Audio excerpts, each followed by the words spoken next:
What is up, everybody? Today we are back on Minecraft, and we are currently on the PC taking a look at the latest snapshot that was released for Minecraft on the PC, which was Snapshot 15W31A is what I believe it was called, and essentially that is the combat update in its very early form. So for those of you guys who don't play on the PC or don't follow PC news, you probably don't know that Mojang has been teasing a new combat update coming out to the PC for a long time now, and now for the first time ever, we can play it on our own computers. And with this update, we got the release of the dual wielding feature, which you can see here. If I put a sword over here in my offhand spot and I wield one in my hotbar, I can dual wield two swords at the same time. Now, because of how this feature works, this really isn't how you would typically use the dual wield feature, because there really is no use for the second sword. However, if you really wanted to look totally cool and totally awesome, you could dual wield two swords at the same time. Oops, I threw one there.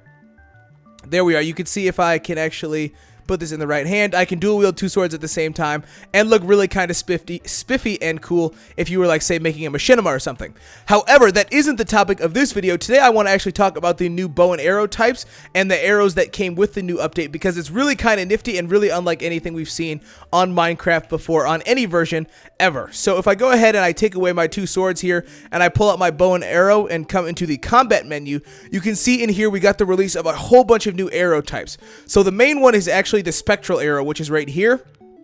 But in addition to that, we also got the potion of night vision arrow, the potion of invisibility arrow, the potion of leaping arrow, and so on and so forth.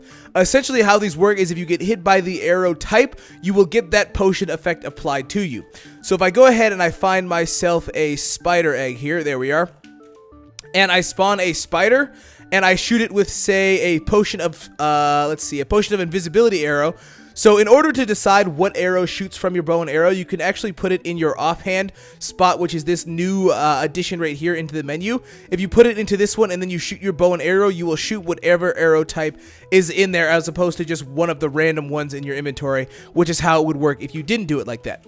So you can see here, if I go ahead and I pull back my bow and arrow and I shoot this arrow at the spider, he effectively turns invisible. If you look really hard, you can actually see his eyes right there on my screen.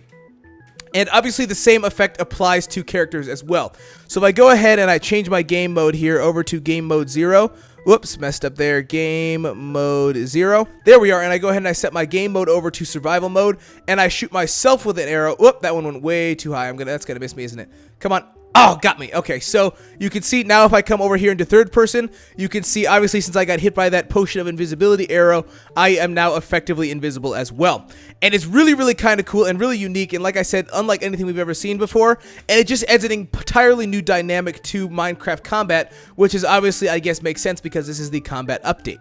Now, if I go ahead and I change my game mode back over to game mode 1, and I figure out how exactly to do this correctly, there we are, and I spawn some more spiders, we could take a look at some of the other arrows that were also released. So if you use the spectral arrow, which is probably the coolest and most useful arrow that was released, and you shoot it at a spider, what it does is it actually outlines the spider so you can see where it is no matter where you are. So you can see now that he's been shot by that arrow, it essentially like marks the spider, and I can still see where it's at even if it's like on the other side of blocks, and it makes keeping track of your enemies and opponents really simple. And it's really awesome. So if I go ahead and I say shoot the squid right here and he tries to swim under the water, I'd still be able to see exactly where he was, and I can keep track of my opponents incredibly easily. And I thought that that was probably the #1 most awesome feature, I think, that was added into the new update, or the new snapshot on Minecraft for the PC, which was just these new spectral arrows that allow you to tag enemies. And it's just really kind of cool. Now, obviously, like I said, there are a whole bunch of other arrows. You can see I'll go over them really quickly. Obviously, you can guess how you could use these in your world. You know, you shoot somebody with an arrow of harming, and you do just that much more damage to them because it would be the arrow on hit effect as well as the damage from the potion of harming. And it's just really unique features that I thought were really kind of cool and that I would bring to you guys in this video. Now, there are a whole bunch of other features that were released in Snapshot, or in this snapshot for Minecraft on the PC, that include a whole bunch of new features, including dual wielding. So if you guys want to see a more in-depth video on, say, dual wielding and how that works, or some of the new mobs that were released, or any of the new items that were released, feel free to drop that down in the comment section below, and I can make some more videos on those for you guys to see. It really is kind of cool because, obviously, as we know, eventually we will be seeing all of this stuff on Minecraft for the console, and so I really am kind of hyped, and so I figured we would go ahead and take a look at it here in this video. If you guys did enjoy this video, please do feel free to drop me a like down below and subscribe for some more Minecraft console and Minecraft PC stuff in the future, so that way we can go ahead and talk about all of the cool Minecraft things that happen. And I think with that said, that's about it for me. I do appreciate all of you guys watching, and just apologies again for my raspy voice. It is still kind of shot from when I was gone this weekend, so apologies for my voice. But anyway, I'm done. I will see all of you guys later with another video. So peace.